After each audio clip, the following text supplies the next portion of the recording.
حسین علیہ السلام نے ایک بار کربلا عملی طور پہ دکھا دی، اور یہ واقعہ کربلا جو ہے اس کی جیت ہے کہ مورخ چاہے کسی مذہب کا تھا، کسی مکتب کا تھا، کسی مسلک کا تھا، یہ دنیا میں یہ ریسرچ ہوئی ہے کہ سب سے زیادہ دنیا میں جس پہ بولا گیا ہے وہ حسین ہے، جس پہ سب سے زیادہ گفتگو کی گئی ہے وہ حسین، کیونکہ حسین اس بادشاہ کو کہتے ہیں کہ جس کے اس دنیا میں سب سے زیادہ گھر ہے،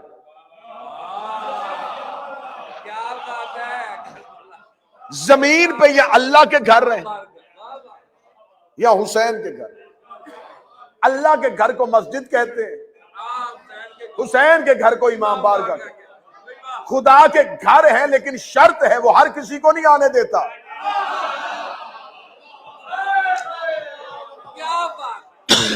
خدا ہر کسی کو نہیں آنے دیتا۔ آپ مکہ چلے جائیں تو مکہ کی حدود کے باہر بورڈ لگا ہوا ہے، کافروں کا داخلہ منع ہے۔ آپ کو ایسا کوئی بورڈ کربلا میں نظر نہیں آئے گا۔ اب آپ یہ نہ سمجھیے گا کہ اللہ نے پابندی لگا لی اور حسین نے اجازت دے دی۔ حسین توحید کے وضو کا نام ہے، حسین اللہ کے وضو کا نام ہے۔ جیسے کوئی بندہ مسجد میں بغیر وضو کے نہیں آ سکتا، اللہ تک کوئی بغیر حسین کے پہنچ ہی نہیں سکتا۔ مولا حسین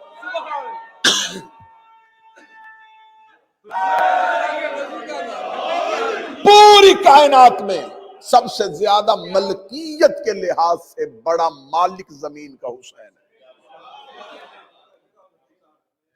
علی کاظم بھائی، سب سے زیادہ لفظ حسین لکھا جاتا ہے، سب سے زیادہ لفظ حسین بولا جاتا ہے، سب سے زیادہ لفظ حسین کی تکرار ہوتی ہے۔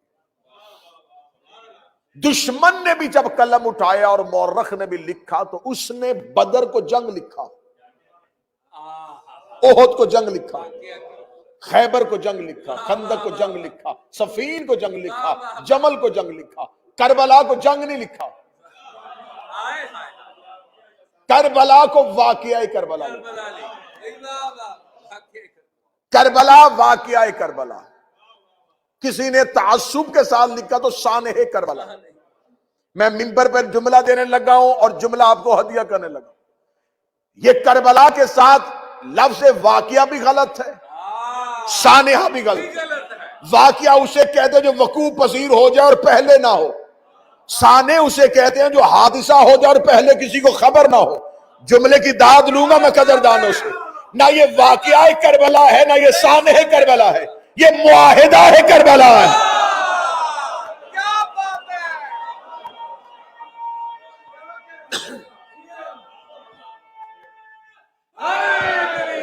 کربلا معاہدہ ہے، واقعہ نہیں، سانحہ نہیں، معاہدہ ہے اللہ اور حسین کے درمیان۔ قرآن اس بات کی تصدیق کر رہا ہے کہ جب خدا نے اپنے سب سے بڑے دشمن کو اپنی درگاہ سے نکالا تو اس ابلیس نے جاتے ہوئے اللہ سے کہا کہ معاہدہ کر لیں۔ ابلیس اور اللہ کے درمیان جو معاہدہ ہوا وہ قرآن میں لکھا ہوا، کچھ شرطیں اس نے اپنی منوائی اور کچھ اللہ نے منوائی۔ ہاں شرطیں لکھی ہوئی، اس نے شرط منوائی کہ مجھے موت نہیں دے گا۔ خدا نے کہا نہیں دوں گا لیکن وقت معین تک، میں نہیں دوں گا، چل مہلت دیتا ہوں۔ اس نے کہا ایک شرط، دوسری شرط اختیار میں کمی نہیں کرے گا۔ خدا نے کہا با اختیار بنا دیتا ہوں۔ با اختیار اسے کہا جہاں چاہوں وہاں پہنچوں، جہاں تک رسائی ہو وہاں تک کروں۔ خدا نے کہا ایک شرط تیری اور ایک میری ہے، پہنچے گا لیکن مخلصین تک نہیں۔ اسے کہا اگلی شرط ہے مجھے ہدایت کے رستے تک رسائی دے تاکہ بیٹھوں اور انسانیت کو گمراہ کروں۔ خدا نے کہا رسائی دوں گا لیکن تو گمراہ نہیں کر سکے گا جو میرے ہوں گے۔ اب اللہ اور ابلیس کے درمیان معاہدہ ہو گیا، خدا نے پورا ایگریمنٹ قرآن میں لکھا ہوا کہ یہ شرطیں اس نے رکھی تھی اور یہ میں نے رکھی تھی، کچھ میری شرطیں ہیں اور کچھ اس کی شرطیں ہیں۔ خدا نے معاہدہ دنیا کے سامنے اوپن کر دیا. یہ معاہدہ ہے جو میرا اللہ اور ابلیس کے درمیان ہوا ہے. آج تک مجھے کوئی مولوی ممبر پہ بیٹھ کے یہ بھونکتا ہوا نظر نہیں آیا کہ ابلیس کے پاس جو اللہ نے مہلت دے دی تھی اللہ نے اس سے صلح کر لی ہے, اللہ کے اس کے ساتھ تعلقات اچھے ہو گئے ہیں, اللہ کا اس کے ساتھ معاہدہ ہو گیا ہے. تم نے اللہ اور ابلیس کے معاہدے کو, اللہ اور ابلیس کی صلح نہیں کیا. تو جب حسن نے معاویہ سے معاہدہ کیا تھا تو اس کو صلح کیوں کہا؟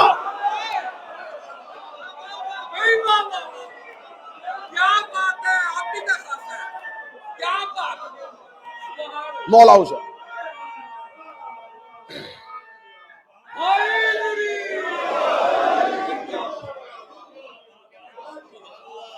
اور میں پھر کہہ رہا ہوں ممبر سے, آپ خطیب ہیں, شاید یہ زاویہ ممبر سے پہلی بار استعمال ہو اور اس نوکر کے حصے میں آئے کہ یہ جو امام حسن شہنشاہ اور فقیر شام کے درمیان معاہدہ ہوا تھا,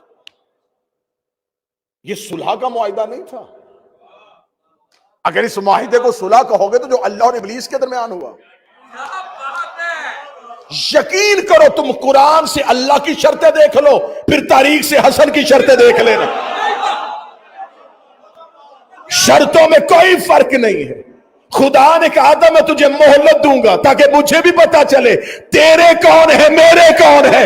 حسن نے کہا میں تجھے اختیار دیتا ہوں تاکہ مجھے بھی پتا چلے تیرے کون ہے میرے کون. تو یہ معاہدہ ہے. تو کربلا سانے نہیں, کربلا معاہدہ ہے, کیونکہ ایک معاہدہ اللہ کا ابلیس سے ہو گیا تھا. اب اس کے پاس جسم تھا نہیں, وہ اتر نہیں سکتا تھا. اسے زمین پہ اپنا جو معاہدہ اس نے کیا تھا اس کی پاسداری کے لیے کوئی ایسا چاہیے تھا جو آخر تک اس کے معاہدے کی پاسداری کرے. خدا نے کہا اٹھو انبیاء میں سے کوئی ایسا جو میرا معاہدے کی تکمیل کرے. ہر نبی نے کوشش کی لیکن جب معاہدے کی شرطیں پڑھی انبیاء پلٹے. حسین علیہ السلام نے عالم زر میں روز اول میں اللہ کے ساتھ معاہدہ کر لیا, جانے دے اسے جہاں تک جاتا ہے, میں پاسداری کروں گا, یہ تیرا اور میرا معاہدہ ہے. اور جو امام حسین شہنشاہ نے اللہ سے معاہدہ کیا تھا, حسین علیہ السلام نے اس وقت ہی اپنے اصحاب چن لیے تھے. شب عاشور میرے مولا حضرت ابوالفضل العباس نے, جو میں نے چوتھی مجلس میں کہا تھا, میرے مولا حضرت عباس نے کہا تم عالم زر کے چنے ہوئے لوگ ہو, تمہیں زمین پہ آ کے حسین نے نہیں چنا, تمہاری روحوں کو عرش پہ حسین نے چن لیا. تو اب یہ جو معاہدہ تھا غدیر اس معاہدے کی تکمیل کا اعلان تھا. غدیر اس معاہدے کی تکمیل کا اعلان تھا. اب حسین علیہ السلام نے دنیا کو بتا دیا کہ معیار نصرت کیا ہے, اور یہی معیار پلٹایا جائے گا, یہی عہد دوبارہ کروایا جائے گا, یہی عہد دوبارہ پھر ہوگا میرے آخری بیٹے کے دور میں. اس سے پہلے حسین ابن علی نے بتا دیا کہ نصرت کا معیار کیا ہے. ہمارے ہم ممبر سے بیان ہوتا ہے کہ امام حسین نے کہا حل من ناصر ینصرنا, اور اس کے بعد کہہ دیا جائے کوئی ہے جو مجھ غریب کی مدد کرے. توہین حسین ابن علی ہے. کس نے تمہیں کہا ہے کہ حسین مدد مانگ رہے تھے؟ اگر مدد مانگ رہے تھے تو 4000 فرشتوں کی فوج لے کے منصور کھڑا, جنات کا لشکر لے کے جعفر کھڑا, زمین پاؤں چوم چوم کے پھٹنے کے لیے کہہ رہی ہے, آسمان ٹوٹنے کے لیے کہہ رہا ہے, ہوا چلنے کے لیے کہہ رہی ہے. تو مدد مانگ رہے تھے, تو جب یہ ساری مخلوقات لبیک کہہ رہی تھی تو حکم کیوں نہیں دیا؟ مدد تو تھی نہیں. مدد ہوتی ہے ذات کی, نصرت ہوتی ہے مشن کی. معیار نصرت سمجھنا ہے تو پہلے نصرت کو سمجھنا پڑے گا. معیار نصرت سمجھنا ہے تو پہلے نصرت کو سمجھنا پڑے گا. میں یہاں پہ کھڑا ہو کے کہوں کہ مجھے میری اپنی ذات کے حوالے سے کچھ امداد کی ضرورت ہے, تو ذات ہے. میں ایک عزا خانہ بنا رہا ہوں, اس کے لیے مجھے آپ مومنین کے تعاون کی ضرورت ہے, تو یہ نصرت ہے. اور دوسری بات بھی ذہن میں رکھ لینا، یہ جو نصرت کی آواز دی ہے یہ بھی ہر مخلوق کو نہیں دی، ورنہ کون کون سی مخلوق تھی جو مکہ سے چلتی ہوئی پیچھے تک نہیں، حسین نے واپس بھیجے، واپس جاؤ، کہاں جا رہے ہو، معاہدے میں نام ہی نہیں ہے، مجھے معاہدے والے لوگ چاہیے، پیچھے پلٹا دیے۔ نصرت کس چیز کی تھی؟ کبھی اس انداز میں بھی کربلا سنو، کبھی اس انداز میں بھی کربلا کو دیکھو، بیان سر شہادت کی اگر تفسیر ہو جائے، مسلمانوں کا کعبہ روضہ شبیر ہو جائے، کربلا کے ٹیلوں پہ انبیاء کی روحیں کھڑی تھی اور حسین آخری سجدہ ادا کرنے لگے تھے۔ حسین کا یہ نہ ہو کہ میں آخری سجدہ ادا کر دوں تو پھر ان نبیوں میں سے کوئی ایک کہہ دے ہم بھی ہوتے، تو یہ صدا انبیاء کی طرف سے کوئی ہے جو نصرت میں حصہ ڈالنا چاہے؟ صدائے انبیاء خاموش تھی، نصرت ہوتی ہے مقصد کے لیے۔ اب نصرت سمجھو گے تو ناصر سمجھ میں آئے گا، اب 12ویں شہنشاہ کو لشکر نہیں چاہیے، لڑنے والے نہیں چاہیے، ناصرین چاہیے۔ بڑا بڑا غلط طریقے سے کانسیپٹ پھیلایا جا رہا ہے، قوم تک پہنچایا جا رہا ہے۔ پہلے ایک دور ہوتا تھا عقیدہ مہدی ہوتا تھا، اب مہدویت ہو گیا ہے۔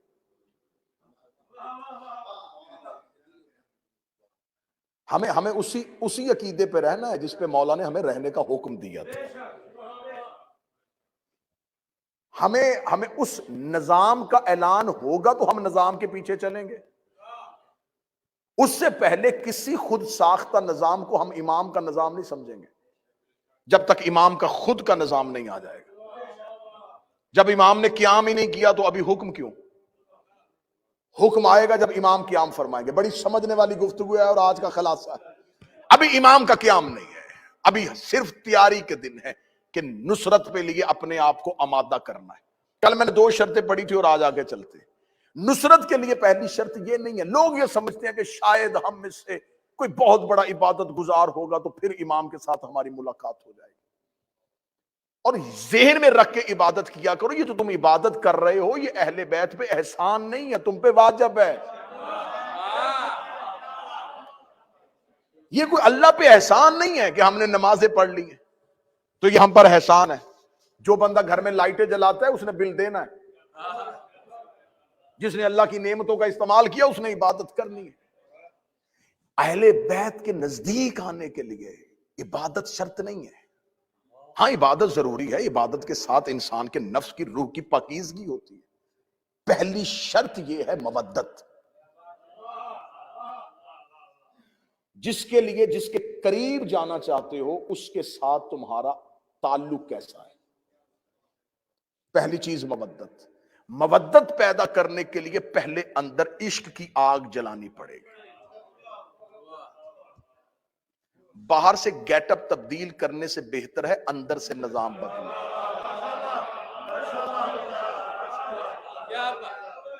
اندر آگ لگے گی تو باہر خود ہی آ جائے گی۔ آئے آیا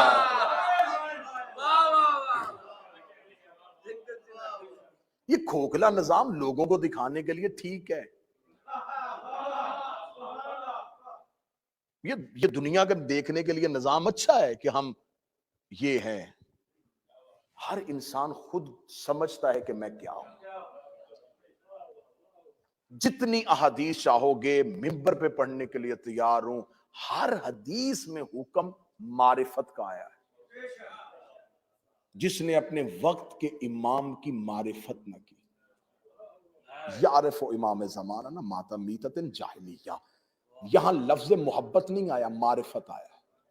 پہچانو پہچانو، جگہ جگہ معصوم نے احادیث میں محبت کرنے والوں کا انعام نہیں بتایا، معرفت کرنے والوں کا نام۔ اب معرفت کیا ہے؟ پہچاننا اور ہے، جاننا اور ہے۔ چلے میں بڑی آسانی سے، بڑی 2-3 میں، ساری دنیا کے لوگ اسلام آنے سے پہلے اللہ کو جانتے تھے،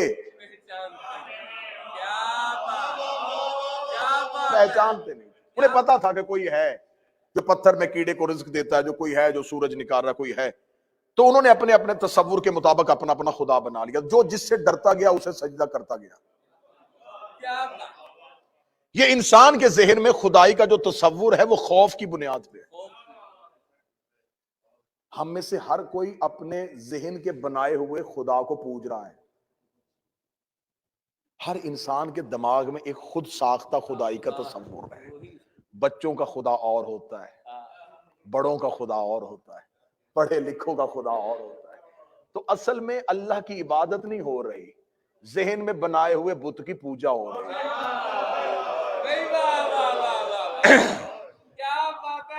میں نے تو پہلے دن کہا تھا کہ نعروں والی مجلس سے سننی ہے تو مجھ سے اچھی جنگیں کون پڑے گا. کوئی نہ کوئی جنگ شروع کرتا ہوں اور یہیں سے ہاتھ اٹھے ہوں گے اور نعرہ حیدری یا علی کی صدا. ہر ایک کے ذہن میں ایک تصور ہے اور تصور کی پوجا ہو رہی ہے, اور اس تصور کے پیچھے خوف چھپا ہوا ہے. ایک خوف ہے, ایک ڈر ہے, اس کی عبادت کریں گے ورنہ یہ دوزخ میں پھینک دے گا. اس کا مطلب ہے کہ عبادت محبت میں نہیں ہو رہی, ڈر سے ہو رہی. دو چیزیں اٹھے مجمع سے کوئی بندہ تم پہ اوپن, میں نے پہلے دن مجمع کو اجازت دی تھی کہ آپ سوال کریں گے مجھے خوشی ہوگی. دو چیزیں عبادت کر رہی ہیں, یا لالچ یا خوف. یا لالچ عبادت کروا رہا ہے یا خوف عبادت کروا رہا ہے. لالچ عبادت ہے, کریں گے تو کچھ ملے گا. خوف عبادت کروا رہا ہے, نہیں کریں گے تو کچھ ہو جائے گا. یا خوف ہے یا لالچ ہے, اس کی کون کر رہا ہے. ایک ہی جملہ تاریخ میں آج تک گونج رہا ہے, اے اللہ میں تیری عبادت, تیرے جنت کے لالچ میں نہیں, تیرے جہنم کے خوف سے نہیں, میں اس لیے کرتا ہوں. ہاں میں اس لیے رکا تھا, میں اس لیے رک رہا تھا, آدھا آدھا ٹکڑا پڑ رہا تھا کہ تم وہ جملہ پڑھو جو تم تک غلط پہنچایا گیا ہے, تاکہ میں پھر تصحیح کروں. کیا کہا جاتا ہے جی, علی نے فرمایا میں تیری عبادت اس لیے کرتا ہوں تو لائق ہی عبادت. لفظ لائق دکھاؤ, آج کے بعد ممبر پہ نہیں آؤں گا. علی نے فرمایا میں تیری عبادت اس لیے کرتا ہوں تو اہل ہی عبادت کے ہے. تو اس اہل ہے کہ تیری عبادت کی جائے. قرآن کی عزت کی قسم ہے, آدم سے لے کے اب تک اللہ کی اہلیت پہ صرف علی بولا ہے.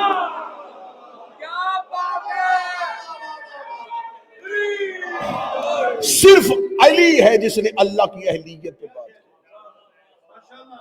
پہلے دن بچے کو اسکول چھوڑنے کے لیے جاؤ تو ٹیچر دے کے کہے گا اب یہ اس اہل نہیں ہے کہ اس کلاس میں بیٹھے, کیونکہ اس کے قابلیت جانچنے کا ہنر آتا ہے.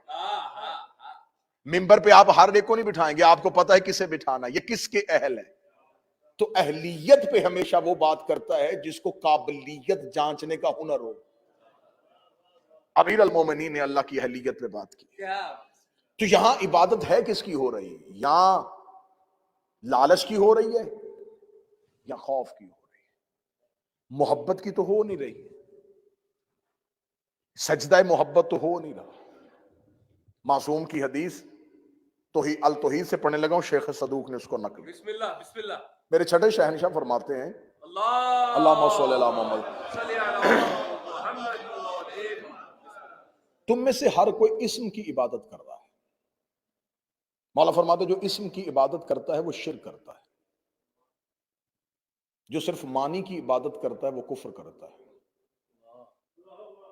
جو معنی کی وجہ سے اسم کو جھکتا ہے وہ عبادت کرتا ہے. پھر حدیث سن لینا, پھر سننا. چھٹے شہنشاہ فرمانے مولا فرماتے جس نے اسم کی عبادت کی اس نے شرک کیا, جس نے اسم چھوڑ کے صرف معنی کی عبادت کی اس نے کفر کیا, جس نے معنی کے ساتھ اسم کی عبادت کی اس نے عبادت کی. اب اس کی وضاحت سننا.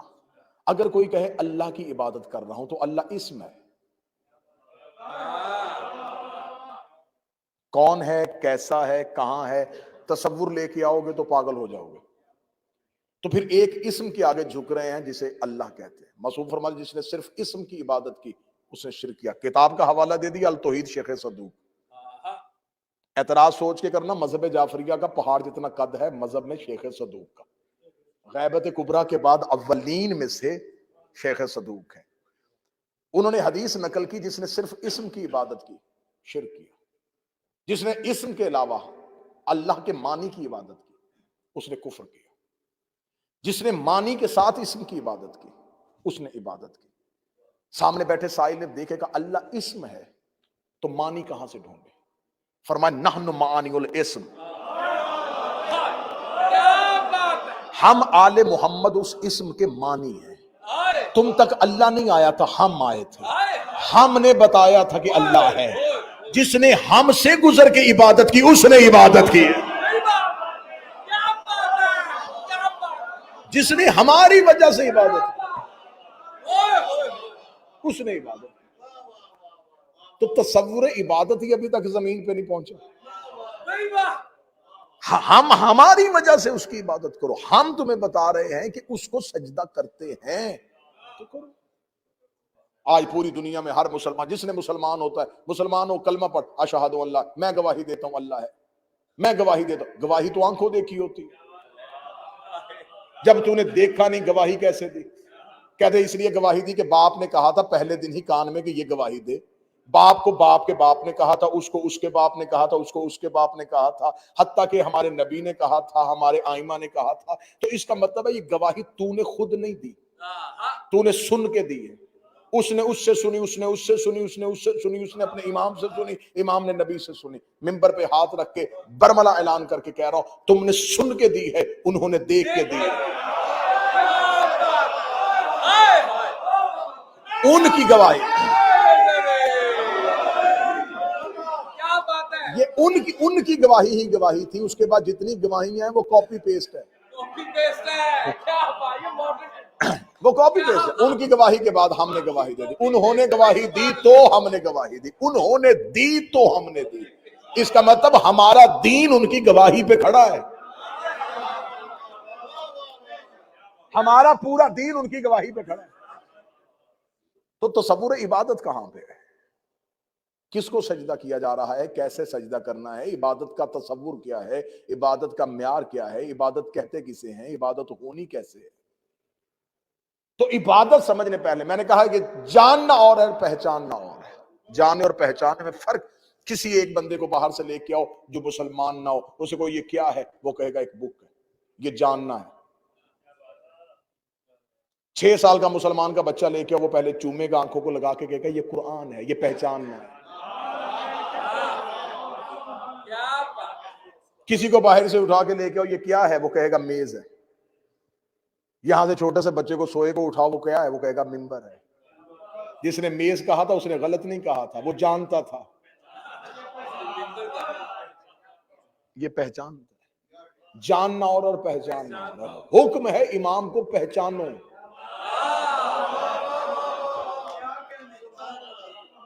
سارے مکے کے لوگ جانتے تھے کہ محمد صادق ہے، امین ہے۔ اسلامیات کی کتابوں میں لکھا ہے کہ وہ امانتیں نبی کے گھر رکھواتے تھے، نبی سے کہتے تھے، حتیٰ کہ یہاں تک واقعہ اسلامیات کی کتابوں میں ہمارے بچپن میں پڑھایا جاتا، شاید ابھی تک سلیبس میں ہو کہ رسول نے کہا اگر میں تمہیں کہوں پہاڑ کے پیچھے لشکر ہے تو مان جاؤ گے؟ انہوں نے کہا ہم مانیں گے کیونکہ کہہ جو تو رہا ہے۔ اتنا نبی پہ یقین کرتے تھے کہ وہ کہتے تو جو کہے گا ہم مان لیں گے، ہم صادق مانیں گے، ہم امین مانگیں، امانتے تیرے گھر رکھوائیں گے، ہر بات کا فیصلہ تجھ سے کروائیں گے، لیکن تجھے رسول اللہ نہیں کہیں گے۔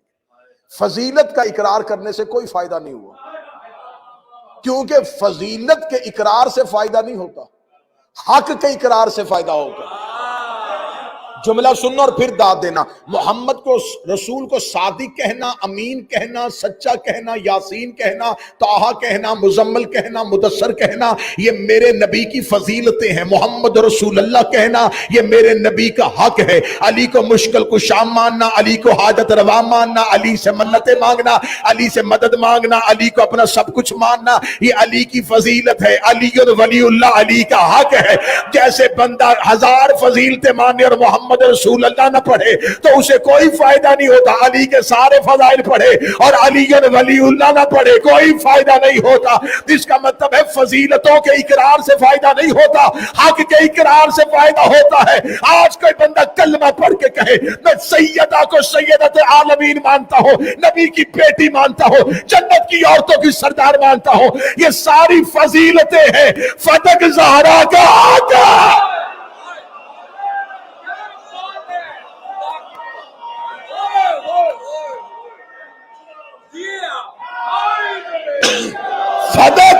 سیدہ ہے.